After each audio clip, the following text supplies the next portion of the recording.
আমরা গভীর উদ্বেগের সঙ্গে প্রিয় সাংবাদিক ভাই বোনেরা লক্ষ্য করছি যে গত এক সপ্তাহে আমাদের নেতা বিএনপি চেয়ারম্যান জনাব তারেক রহমানকে লক্ষ্য করে 29টি ভুয়া ও বিভ্রান্তিকর তথ্য ছড়ানো হচ্ছে, যার সুস্পষ্ট প্রমাণ বিভিন্ন ফ্যাক্ট চেকিং প্ল্যাটফর্মের প্রতিবেদন উঠে এসেছে।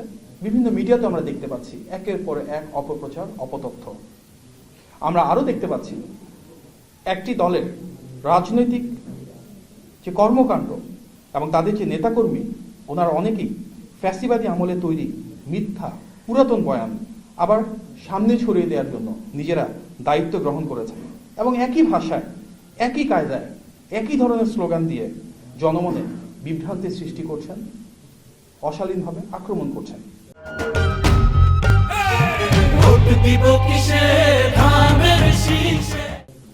এটি স্পষ্ট বিএনপির ক্রমবর্ধমান গণজোয়ার ও জনসমর্থনের মুখে তারা ক্রমশ জনবিচ্ছিন্ন হয়ে পড়ছে বলে সুস্থ ধারার রাজনৈতিক প্রতিযোগিতার পথ ছেড়ে ব্যক্তিগত আক্রমণ এবং অপতথ্য ছড়ানোর নোংরা কৌশল বেছে নিয়েছেন। উপস্থিত সাংবাদিক ভাই ও বোনেরা, ত্রয়োদশ জাতীয় সংসদ নির্বাচন ও গণভোট উপলক্ষে নির্বাচনী কাজে বাংলাদেশ ন্যাশনাল ক্যাডেট কোর অর্থাৎ বিএনসিসির ক্যাডারদের মোতায়েন করার একটি সিদ্ধান্ত আমরা দেখেছি, যাতে আমরা উদ্বিগ্ন। কেননা কলেজ ও বিশ্ববিদ্যালয় পড়ুয়া বিএনসিসি ক্যাডেটদের অনেকেই কোনো না কোনো রাজনৈতিক দল বা মতাদর্শের সাথে জড়িত থাকেন। ফলে তাদেরকে নির্বাচনে সম্পৃক্ত করলে তা অবাধ, সুষ্ঠু ও নিরপেক্ষ নির্বাচনের পথে অন্তরায় সৃষ্টি করতে পারে। এ বিষয়ে আমরা ইতিমধ্যেই নির্বাচন কমিশনে চিঠির মাধ্যমে বিএনসিসির ক্যাডারদেরকে মোতায়েন না করবার জন্য বিশেষভাবে অনুরোধ করেছি। গত 26শে জানুয়ারি নির্বাচন কমিশন ওয়েবসাইটের মাধ্যমে আমরা দেখতে পারি যে নির্বাচন কমিশনের মোট 81টি স্থানীয় সংস্থার 55,000-এরও বেশি স্থানীয় পর্যবেক্ষণের অনুমতি প্রদান করা হয়েছে। আমরা উদ্বেগের সাথে লক্ষ্য করেছি যে তার মাঝে কেবলমাত্র 16টি সংস্থা থেকেই 34,000-এরও বেশি পর্যবেক্ষক রয়েছেন। কয়েকটি সংস্থার নেতৃত্ব পর্যায়ে একটি বিশেষ রাজনৈতিক দলের সদস্যরা রয়েছেন, যেটি অনাকাঙ্ক্ষিত। নির্বাচনের দিন কোনো অসৎ উদ্দেশ্যে এদের একটি অংশকে ব্যবহার করা হতে পারে বলে আমরা আশঙ্কা প্রকাশ করছি। বর্তমান প্রেক্ষিতে নির্বাচনে লেভেল প্লেইং ফিল্ড নিশ্চিত করতে নির্বাচন কমিশনকে আমরা নিম্নোক্ত পদক্ষেপ নেওয়ার জন্য আহ্বান জানাচ্ছি। 1. পর্যবেক্ষকদের সম্পূর্ণ তালিকা সরকারের বিভিন্ন সংস্থার মাধ্যমে যাচাই বাছাই করে রাজনৈতিক ও প্রার্থী সংশ্লিষ্ট ব্যক্তিদের তালিকা থেকে বাদ দেওয়া। যেসব সংস্থার নির্বাচনে পর্যবেক্ষণের অভিজ্ঞতা কম, তাদেরকে নির্বাচন পর্যবেক্ষক সংখ্যা কমিয়ে আনা। 2. কোনো কেন্দ্রে একসাথে যাতে 2 জনের অধিক স্থানীয় পর্যবেক্ষক প্রবেশ করতে না পারে সে ব্যাপারে নির্দেশনা জারি করা। প্রিয় সাংবাদিক ভাই ও বোনেরা, বিএনপি শুরু থেকেই রাষ্ট্র সংস্কারের পক্ষে সুস্পষ্ট, সুনির্দিষ্ট অবস্থান গ্রহণ করেছে। 2016 সালে বিএনপি সর্বপ্রথম জাতির সামনে উপস্থাপন করে ভিশন 2030, যেটি দেশনেত্রী বেগম খালেদা জিয়া একটি বৃহত্তর জাতীয় ঐক্য প্রতিষ্ঠার মাধ্যমে আমাদের সামনে উপস্থাপন করেছিলেন। 2022 সালে ঘোষণা করা হয় 27 দফা, যেটি বিএনপির তৎকালীন ভারপ্রাপ্ত চেয়ারম্যান জনাব তারেক রহমান ঘোষণা করেছিলেন, এবং 2023 সালে যুগপৎ আন্দোলনে শরিক প্রতিটি রাজনৈতিক দলকে একটি প্ল্যাটফর্মে এনে ঐতিহাসিক 31 দফা উপস্থাপন করেন জনাব তারেক রহমান। দ্বিকক্ষ বিশিষ্ট সংসদ ব্যবস্থা প্রবর্তনের প্রস্তাব সবার আগে কিন্তু বিএনপি জাতির সামনে উপস্থাপন করেছিল সেই 2016 সালে। একইভাবে একজন ব্যক্তি যেন একই পদে দীর্ঘদিন ক্ষমতায় থাকতে না পারেন, সে লক্ষ্যে প্রধানমন্ত্রীর মেয়াদ সীমিত করার প্রস্তাব সবার আগে বিএনপি দিয়েছিল। 2014 সালেই আমাদের নেতা জনাব তারেক রহমান মেধাভিত্তিক নিয়োগ ব্যবস্থাকে উৎসাহিত করতে কোটা ব্যবস্থা সংস্কারের মাধ্যমে 5% ভেতর নিয়ে আসার কথা বলেছিলেন। এই ধারাবাহিকতার অংশ হিসেবেই বিএনপি আগামী জাতীয় নির্বাচনে রাষ্ট্র সংস্কারের পক্ষে, গণভোটে হ্যাঁ পক্ষে দৃঢ়ভাবে অবস্থান নিয়েছে, জনগণের সাথে সম্পৃক্ততা গড়ে তুলছে এবং ইতিমধ্যেই দলের শীর্ষ নেতৃবৃন্দ বারবার এ বিষয়ে ঘোষণা দিয়েছেন। ফ্যাসিবাদের রক্তচক্ষু উপেক্ষা করে বিএনপি যখন অবিরত সংস্কারের পক্ষে কথা বলেছে, আন্দোলন করেছে, তখন যারা একটি বারের জন্য সংস্কারের কথা মুখে আনেনি বা সংস্কারের কথা চিন্তাও করেনি। আজকে তারা অনেকেই সংস্কার নিয়ে বড় বড় কথা বলছেন। সংস্কারের জনক, ধারক ও বাহক ঐতিহাসিকভাবেই বিএনপি, আর সেই দলটিকে নিয়েই আমরা দেখছি তথাকথিত নব্য সংস্কারবাদীরা বিভ্রান্তি ও অপপ্রচার ছড়াচ্ছেন, যা বিস্ময়কর। বিএনপি বিশ্বাস করে জনগণের ক্ষমতায়ন তথা ভোটাধিকারের মাধ্যমে ইনশাল্লাহ একটি গণতান্ত্রিক, জবাবদিহিমূলক ও আধুনিক রাষ্ট্র ব্যবস্থা গড়ে তোলা সম্ভব। আর সেই পথযাত্রায় সংস্কারে সব দল, মত, পথের প্রতিটি গণতান্ত্রিকমী রাজনৈতিক দলের সহাবস্থান, পারস্পরিক সম্মানবোধ এবং একসাথে কাঁধে কাঁধ মিলিয়ে কাজ করলে ইনশাল্লাহ আমরা আগামী বাংলাদেশ বিনির্মাণ করতে পারবো। আজকের এই সংবাদ সম্মেলনে আপনারা উপস্থিত হয়েছেন, ধৈর্য ধরে আমার কথা শুনেছেন, সেই জন্য আমি ধন্যবাদ। আসসালামু আলাইকুম। চট্টগ্রামে আমাদের আমির বক্তব্য বলেছেন যে স্বাধীনতা ঘোষণা দিয়েছিলেন কর্নেল ওলি, তারই বক্তব্য কিভাবে দেখছেন? দল উনি বলেছেন যে উনি হাত ধরে নিয়ে গিয়েছিলেন, এটা মানে ইতিহাসের ভিত্তিতে কিনা, এটা আসলে মনে করেন? আমরা গতকালকে দেখেছি জামাতের আমির চট্টগ্রামে একটা সমাবেশে বলেছিলেন যে কর্নেল ওলি আহমেদ সবার আগে উই রিভোল্ট বলে চিৎকার করে উঠেছিলেন। দেখুন, মুক্তিযুদ্ধের ইতিহাস তো একটা মীমাংসিত বিষয়, সারা বাংলাদেশের প্রতিটি মানুষ জানেন যেটি সত্য, যেটি সঠিক। ফ্যাসিবাদী বয়ানে মুক্তিযুদ্ধের ইতিহাসকে বিকৃত করা, এই দায়িত্ব কেন একটি রাজনৈতিক দল নিচ্ছে সেটি ওনাদেরকে প্রশ্ন করলেই ভালো। আমরা সবাই জানি যে শহীদ প্রেসিডেন্ট জিয়াউর রহমান বাংলাদেশের স্বাধীনতার ঘোষক ছিলেন। সবার আগে তিনি উই রিভোল্ট বলেছিলেন অন্যান্য সেনানীদেরকে সাথে নিয়ে। সুতরাং ইতিহাসে যেটি অনিবার্য সত্য সেটিকে সবার ধারণ করা উচিত। বিশেষভাবে যে রাজনৈতিক দল মহান স্বাধীনতা যুদ্ধে ভিন্ন অবস্থান ছিল, বাংলাদেশের স্বাধীনতার বিপক্ষে অবস্থান নিয়েছিল, এবং যে দলের অনেক শহীদের রক্ত এবং আমাদের মা বোনদের সম্ভ্রমহানির সাথে জড়িত ছিলেন, সেই দলের যিনি নেতা, তিনি যদি নিজেই ইতিহাস বিকৃতিতে কোনো বয়ান তৈরি করতে চান, দেশের মানুষ তাতে স্বাভাবিকভাবেই স্তব্ধ। আমরা মর্মাহত এবং বিশ্বাস করি যা সত্য, যা সঠিক, যা ন্যায়সঙ্গত সেটি দেশের মানুষের সামনে নির্মমভাবে উপস্থাপন করতে হবে, এবং সেটি হওয়া উচিত আগামী বাংলাদেশের সবার প্রত্যাশা।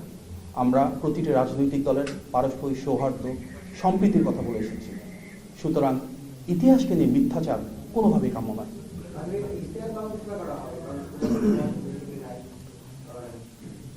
আমরা ইতিমধ্যে ইশতেহারের কাজ অনেকটুকু গুছিয়ে এনেছি। বিএনপি সে রাজনৈতিক দল যেটি বিভিন্ন শ্রেণী পেশার মানুষের সাথে এবং সাংগঠনিক কাঠামো ব্যবহার করে দেশব্যাপী ইশতেহার এবং আমাদের 31 দফা নিয়ে, 27 দফা নিয়ে অনেকগুলো কর্মসূচি গ্রহণ করেছি। তার আলোকে আমাদের ইশতেহার অনেকটাই প্রস্তুত। একটি পরিকল্পনা আছে, আগামী শুক্রবার আমরা হয়তো ইশতেহার ঘোষণা করতে পারি। সেটি চূড়ান্ত হলে আমরা আপনাদেরকে অবহিত করবো। দেখেছি যে জামাত এবং অন্যান্য দলগুলোর ইয়েগুলো আপনার প্রতীকগুলো সামনে দেওয়া হয়েছে এবং আপনাদের প্রতীকটা মিডলে দিয়েছে, যেখানে ভাগ করলে যেটা বাতিল হয়ে যাওয়ার সম্ভাবনা, সেটা ঠিক হয়েছে কিনা সে ব্যাপারে আপনাদেরকে ইসিকে কতগুলো আশ্বস্ত করেছেন? দেখুন, যে পোস্টাল ব্যালটগুলো পাঠিয়ে দেওয়া হয়েছিল সেটি তো নতুন করে ফেরত আনার মতো পর্যাপ্ত সময় নাই। স্বাভাবিকভাবেই বিএনপি এখানে লেভেল প্লেইং ফিল্ডে কিছুটা ইনজাস্টিসের শিকার হয়েছে। আমরা আহ্বান জানিয়েছি লোকাল যে পোস্টাল ব্যালটগুলো আছে, যেগুলো নির্বাচন পরিচালনার সাথে যারা সম্পৃক্ত থাকবে, ওনাদের জন্য যেন সেগুলো কারেকশন করা হয়। নির্বাচন কমিশন থেকে আমাদেরকে কথা দেওয়া হয়েছে, এবং এর পাশাপাশি আমরা এই বিষয়ে একটা সুষ্ঠু তদন্ত দাবি করেছিলাম যে কারা এভাবে উদ্দেশ্য প্রণোদিতভাবে ধানের শীষকে এমন একটা জায়গায় প্রতীক রাখা হলো যার কারণে অনেকে ভোট দিতে সমস্যা হবে। এখন পর্যন্ত আমরা এই তদন্তের কোনো প্রতিবেদন বা আপডেট পাইনি। কোনো ব্যালট পেপারের কোনো সংযুক্তি পেয়েছেন কিনা বা ইয়ে হয়েছে কিনা, যেহেতু আগামী 10 দিন বা 9 দিন পর আমাদের নির্বাচনে আমরা যাচ্ছি, তো ব্যালট পেপার যদি এখনো ঠিক না হয় তাহলে এই ক্ষেত্রে তো আপনারা একটা জাতি বিভ্রান্তির মধ্যে পড়ে যাবে। প্রবাসী ভোটারদের তো ব্যালট পেপার ইতিমধ্যে পাঠিয়ে দেওয়া হয়েছে, সেটি তো নতুন। দেশীয়গুলো আমরা যতটা জানি যে ওনারা সেটাকে কারেকশন করেছে এবং সেটা পেয়েছেন কিনা? পেয়েছি তো আমরা দেশি তো যেটা আছে ওটা তো কারেকশন করেছেন। জি, দেশি যেগুলো আছেন সেগুলো ওনারা প্রপার ওয়েতে করেছেন, যেটা করা উচিত। সেটা যদি আমরা দেখাতে একটু আমাদেরকে, সেটি এই মুহূর্তে আমার কাছে হাতে নাই, আপনারা নির্বাচন কমিশনে গেলে হয়তো পাবেন। মানে আমি রাইট অথরিটি না সেটা দেখানোর জন্য ধন্যবাদ। জি। জুলাই বিপ্লবের পরে বাংলাদেশের মানুষ নতুন বাংলাদেশের আপনারা বলেছেন যে নতুন বাংলাদেশের স্বপ্ন আমরা ভাবতে পারি। কিন্তু বাস্তবিক হচ্ছে বিএনপি কতটা ইতিবাচক রাজনীতি? দেখুন, নতুন ধারার যে রাজনীতি সেটা নেতৃত্ব তো বিএনপির হাতেই। বিএনপি সবচেয়ে বড় বা জনপ্রিয় রাজনৈতিক দল, বিষয়টা শুধু তাই না। ফ্যাসিবাদের পতনের পর 24-এর 5 থেকে 8ই আগস্ট যখন বাংলাদেশে কোনো সরকার ছিল না, থানা পুলিশ ছিল না, তখন কিন্তু বিএনপির নেতা জনাব তারেক রহমানের নেতৃত্ব এবং নির্দেশনাই আমাদের সব নেতাকর্মীরা সারা বাংলাদেশ জুড়ে মানুষের নিরাপত্তা দিয়েছে, আইন শৃঙ্খলা পরিস্থিতি ধরে রেখেছিলেন।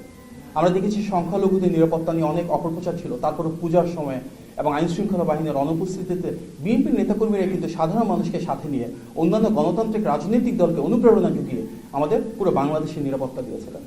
আমরা যে বৃহত্তর জাতীয় ঐক্যের কথা বলি, সেই জাতীয় ঐক্যও কিন্তু প্রতিষ্ঠা হয়েছে আমাদের নেতার নেতৃত্বে। উনি বাংলাদেশে নেমেই কিন্তু যখন ঘোষণা দিয়েছিলেন যে আই হ্যাভ আ প্ল্যান, সেখানে জাতীয় নেতৃবৃন্দকে তিনি রেখেছিলেন এবং এর পাশাপাশি ডাক দিয়েছেন সেই বৃহত্তর ঐক্যের, যেখানে সবার আগে বাংলাদেশ থাকবে, বাংলাদেশের স্বার্থ থাকবে, বাংলাদেশের সার্বভৌমত্ব থাকবে।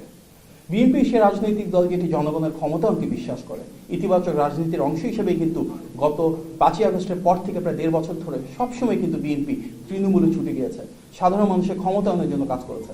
31 দফা নিয়ে আমরা বাংলাদেশের প্রতিটি বিভাগ, জেলা, উপজেলা, ইউনিয়ন, ওয়ার্ড পর্যায় পর্যন্ত কাজ করেছি এবং আমাদের যে নির্বাচনী ইশতেহার, সেখানে ইনশাল্লাহ বাংলাদেশের প্রতিটি শ্রেণীর এবং পেশার মানুষের যে মতামত সেটি প্রতিফলিত হবে। আমাদের নেতা ব্যাপকভাবে প্রশংসিত হচ্ছেন, ওনার যে ইতিবাচক চিন্তাধারা সেটিকে অন্যান্য রাজনৈতিক দলও গ্রহণ করছে। আমরা দেখেছি উনি যখন বাস দিয়ে নির্বাচনী প্রচারণা শুরু করেছিলেন, একটা দল সমালোচনা করেছিল, পরে দেখলাম ওনাদের নেতাও কিন্তু পরবর্তীতে সেই বাসটাকে অনুকরণ করেছেন। আমাদের নেতা চেয়ার সরিয়ে সম্মান প্রদর্শন করেছেন সাধারণ মানুষের মতন করে, ওনাদের নেতাও করছেন। এই যে একটা অনুকরণ, এটা তো বিচ্ছিন্ন কোনো ঘটনা না। বিএনপির 31 দফা আগামীর বাংলাদেশের রাষ্ট্র সংস্কারের একটা মৌলিক ভিত্তি। আমরা দেখলাম আমাদের প্রতিদ্বন্দ্বী রাজনৈতিক দলও ঠিক 31 পয়েন্ট দিয়েছে, 30টাও না 32টাও না, ঠিক 31টা। স্বাস্থ্য খাতে আমাদের 5% বলেছি যে জিডিপির হবে, ওনারা বলছেন 6 থেকে 8%। বিএনপির সাথে অনুকরণ করেই তো বেকার ভাতা দিয়েছে বিএনপি, অনেক আগে থেকে একটা ঘোষিত কর্মসূচি। ওনারা প্রাথমিকভাবে সমালোচনা করেছিলেন, পরে দেখলাম ওনাদের একজন নেতা বলছেন ওনারাও বেকার ভাতা দিবেন। বিএনপি ফ্যামিলি কার্ড, কৃষক কার্ডের কথা বলেছেন। আমাদের রাজনৈতিক প্রতিপক্ষ যারা, ওনারা একটা স্মার্ট কার্ডের কথা বলছেন। বিএনপি 180 দিনের কর্মসূচির কথা বলেছেন, ওনারা দেখলাম 1000 দিনের কর্মসূচির কথা বলছেন। আমাদের ভিশন 2030 আছে, তার আদলে ওনারা সম্ভবত ভিশন 2040-র কথা বলছেন। আমাদের নেতাকে আগে বলা হতো দেশ নেতা, দেশ নায়ক জনাব তারেক রহমান, উনি আমাদেরকে মানা করেছেন দেশ নায়ক বলতে না, আমরা দেশ নায়ক বলছি না।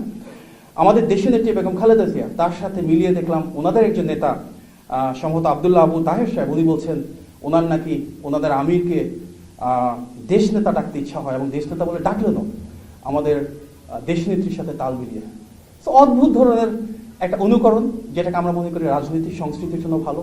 বিএনপি সবসময় লিডারশিপে ছিল, ইতিবাচক রাজনীতি করেছে, অন্যান্য রাজনৈতিক দল সেটাকে অনুসরণ করছে এবং সৌহার্দ্যপূর্ণ সেই রাজনীতি তো আমরা চাই আগামী বাংলাদেশে। আমরা দেখেছি যে রাজনৈতিক প্রতিপক্ষ অনেকভাবে সমালোচনা করছেন, গত 2 দশকের বেশি সময় তো ওনারাও ধানের শীষ নিয়ে নির্বাচন করেছেন। সুতরাং আগামীর বাংলাদেশ হোক সৌহার্দ্যপূর্ণ, আগামীর বাংলাদেশে যার যা ইতিবাচক আমরা সেটিকে অনুসরণ করি, অন্য রাজনৈতিক দলকে যদি প্রয়োজন হয় অনুকরণ করে সমৃদ্ধ হওয়ার, তাহলে সেটাই হোক।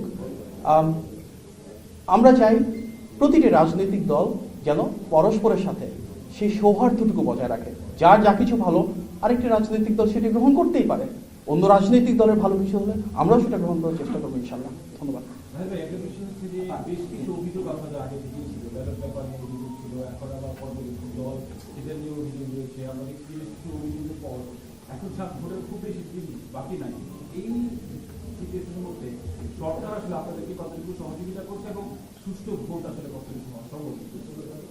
দেখুন, একটা সুষ্ঠু ভোট তো আমাদের সবচেয়ে বড় দাবি, তাই না? আমরা সবসময় বলে আসছি এটা অবাধ, সুষ্ঠু এবং গ্রহণযোগ্য নির্বাচন হলে ইনশাল্লাহ বিএনপির বিজয়, ধানের শীষের বিজয় অবশ্যম্ভাবী। আমরা এই জন্য অন্তর্বর্তী সরকারকে এবং অন্যান্য যে স্টেক হোল্ডার রয়েছেন তাদেরকে সর্বোচ্চ সহযোগিতা করছি। নির্বাচন কমিশনে আমরা নিয়মিত চেষ্টা করছি এই লেভেল প্লেইং ফিল্ডটা নিশ্চিত করবার জন্য, যেন তারা জোরদার ভূমিকা রাখে সেটা নিয়ে আলোচনার জন্য। এবং আমরা বিশ্বাস করি নির্বাচনকে যদি স্বচ্ছ হতে হয়, অবাধ এবং সুষ্ঠু হতে হয়, তাহলে প্রতিটি রাজনৈতিক দলকে দায়িত্বশীল ভূমিকা রাখতে হবে। আমরা অনেক জায়গা থেকে অনেক ইলেকশন ইঞ্জিনিয়ারিংয়ের কথা চলছি, ইলেকশন ম্যানিপুলেশনের কথা বলছি।